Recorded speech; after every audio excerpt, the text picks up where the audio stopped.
Registered representatives offer securities through Securities America, Inc., member FINRA SIPC. Financial advisors offer advisory services through Securities America Advisors, Inc. Forest Hills Financial, Inc. and Securities America are separate entities. This is the Keeping Your Money Show with Jamie Westenbarger and Bart Steindler. Good morning. Welcome to Keep Your Money Show. Jamie Westenbarger joined, as always, by my esteemed colleague, Mr. Bart Steindler. Bart, how you doing this morning? I'm doing great. It's another $1 million morning. Indeed it is. I, by the way, am in a fantastic mood because according to a national radio host the other night, he has solved the retirement problem. He has obviously some amazing investment I'm not even aware of. Right. And I mean, basically, we should all just retire and invest in that. And I'm saying this very tongue in cheek, but I think it's a perfect example of how screwed up some of these national shows are. And people call in and ask for advice. You know, Bart, you brought it to my attention. I mean, this guy calls in and says, I've paid off all of my debt like I'm supposed to. Hint, hint. And now I'm 45 and I'm going to save for retirement because it took me that long to pay off all my debt. What should I do? And this person we'll call DR. DR said, I've got it figured out for you. All you have to do is put $16,000 away every year for the next 20 years. And by my math, you will have about $4 million when you retire. I want to know what that investment is because that is an average return of 21% per year and the most ludicrous thing I've ever heard. You know, we spend a ton of time looking at different investment managers and different investment options and different investment products and, you know, weighing the risk versus the reward and what kind of returns and looking at, you know, how many good years you're going to have and how many bad years you're going to have and the history and the projections and all that kind of stuff. I never see anything. Nothing. That could even come close to that. Nope. So, and I guess the reason I bring that up is it's a cautionary tale of understanding the difference between entertainment and education. And sometimes there can even be a little crossover there. Mm-hmm. But even when there's a crossover, just like we talk about all the time, how there's a difference between the person who can help you grow your portfolio and the person who can help you distribute your portfolio. Well, there's a difference between the guy who's written books about how to pay off debt and done it very successfully and has some great ideas for helping people dig out of debt.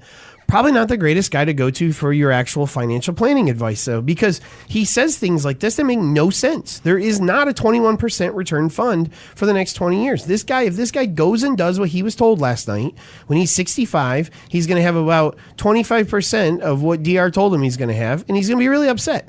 Yeah. But because this person is simply a radio host, there will be no recourse. There is no regulatory agency looking in on him. He is simply for entertainment value. That's what he's there for. Yeah, and you can extrapolate that a little bit further because there are some people that are out there that are not, you know, licensed financial advisors that are also talking about, you know, products for retirement, and they call themselves retirement specialists, but they do not have securities licenses and they do not have to, you know, follow the stringent educational requirements and rules about marketing that a security licensed advisor would have to follow. And you can say that about the magazines that tell you the 6 stocks you should buy for your portfolio, or, you know, the guy on TV that's saying buy, buy, buy, or sell, sell, sell. I mean, you know, honking his horn. Yeah, I mean, we've gotten to this point where we follow as a society everything we see in the media, but, you know, these people are entertaining you. Their advertisers are paying because you're listening and watching because of their entertainment value. It doesn't mean you can't listen to them, but please don't take their advice. Right. I mean, that's just not the successful way to get where you're going. Or at least have a critical ear when you're listening to them, because a lot of them, you know, will have some good points, but it doesn't mean that everything they say is correct. Right. And you should have a critical ear to us. That's why we offer you the chance to feedback. Whether you want to give us a call, 888-98-MONEY is the number, 888-986-6639. You can also email us, info@keepingyourmoney.com. Easy for me to say. Or shoot us a message on Facebook.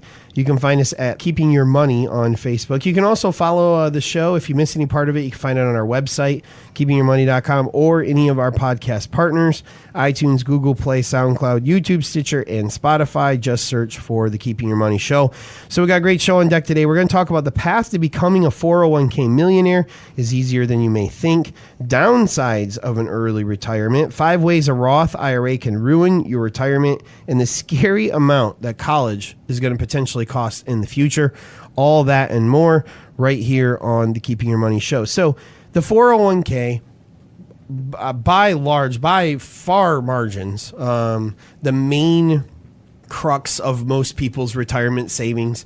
Most 70% of the public have one available at work in some way, shape, or form. This is generally where we see the majority of people starting to save.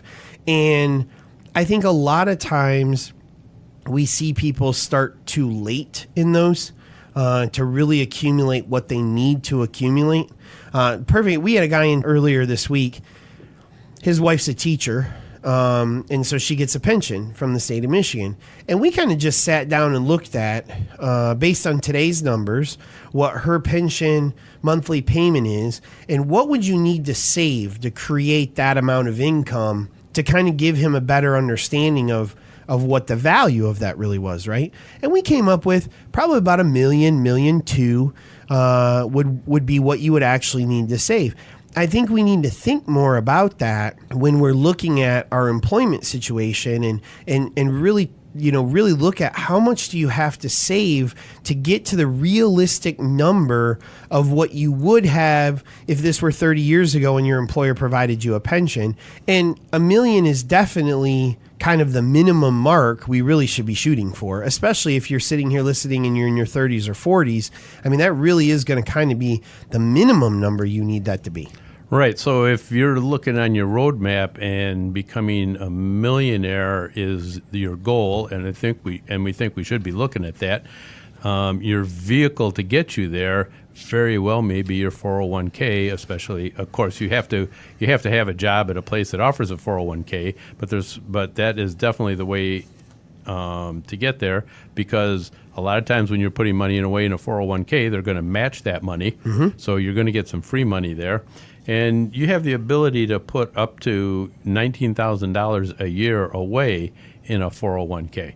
And so if you are doing that, that's going to give you an above average chance of getting that $1 million. The important thing is to start doing it early, because if you do it early, you're going to have a better chance of getting to that $1 million or even exceeding it. Mm-hmm. And also, you don't have to put as large of amount in if you start early. Well, and what's interesting is we look at, a lot of times I think we think this is an income issue. We've even heard people say that it's an income issue, Right. They'll say something like, well, I'm just starting out. Once I get to a better job, I get to a better situation, I'll be able to save more money, then. But we see that the numbers don't really bear that out. Only 11% of participants who earn between 50,000 and 100,000 max out, and really only 32% of people making more than 100,000 max out. So even as we see incomes rise, we see participation increase, but still not nearly the number that it needs to be to max out that contribution. And like you said, Bart, I mean, if we're looking at it from a standpoint of when is it the easiest, if you were to start maxing out your 401k at age 30, we won't say 20, because, let's be honest. If you're 20 years old, you're not going to throw 19 grand into your 401k. You're probably lucky to be making 35, right. And there's just not room to do that kind of maxing out. But by 30, you're probably established in your career. You've worked there a couple of years. Maybe you've kind of tackled some of the things like getting a car and things like that. So now saving for retirement starts to become more realistic. In order to reach $1 million by age 65, your average return on your investments would only need to be 2.2% per year if you started maxing out when you were 30 years old. There's not a market out there over a 35-year period of time that I have ever seen that you can't get 2.2. It's almost a for sure scenario that you will have more than $1 million, probably significantly more than $1 million at 65 if you were to start at 30. Compare that to what we need when we're 50 if we started maxing out. Now the average return needs to be over 14%, 14.5% to be accurate. A little bit. That's tough to get. Especially in a 15-year period of time. Right. That's the other thing is we don't have the time that we have as a 30-year-old as we do as a 50-year-old. Yeah, in that 15-year span of time, if you have 2 or 3 years that are either next to no gain or negative gain, you have almost no chance of making that. Mm-hmm. The interesting thing with savings is one of those things that I think a great example of it is, when you were younger, you get a chunk of money. Maybe it's for Christmas. Maybe you sold a car. I had some baseball cards I had sold. I got a little bit of money when I got out of the military. And you're like, man, I have this 10 grand, right? And I'm going to have this in my savings account forever, Right. And then all of a sudden, you took 50 out for this, you took 100 out for that, and you get the statement one day, and there's only $5,200 in there, and you're like, what on earth happened to the other 4,800, right? Because it creeps up on you, Well, savings is kind of the same thing, just in the opposite way.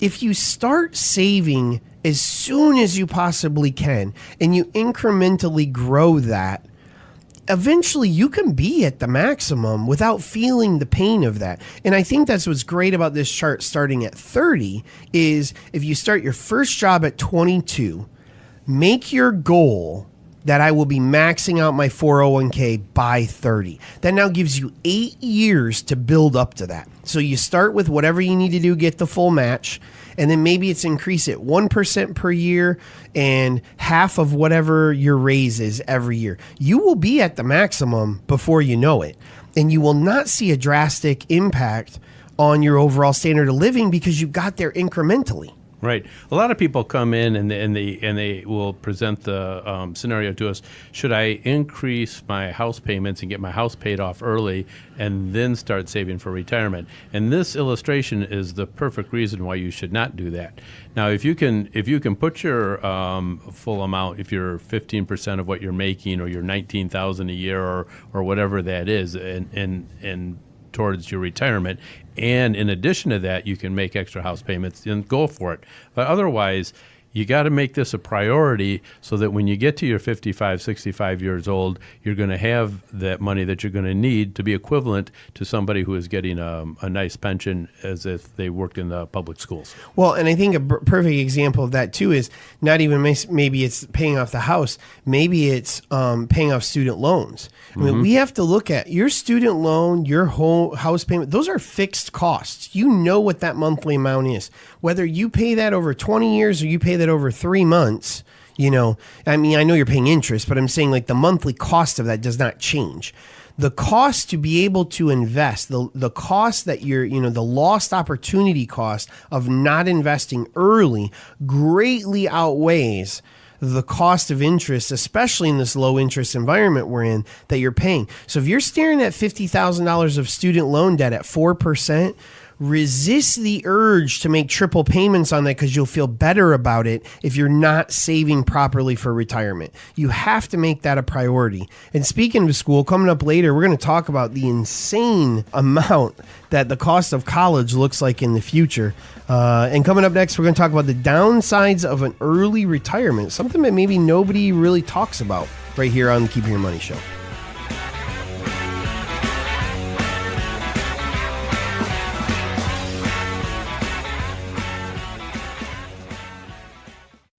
It's never too late to plan for your future, and the Keeping Your Money Show can help. Our team of advisors can answer questions you may have about investing your money. Through Securities America, Inc., our advisors offer a diversified and comprehensive list of quality products and services. Call the Keeping Your Money Show at 1-888-98-MONEY or visit keepingyourmoney.com to schedule your free consultation.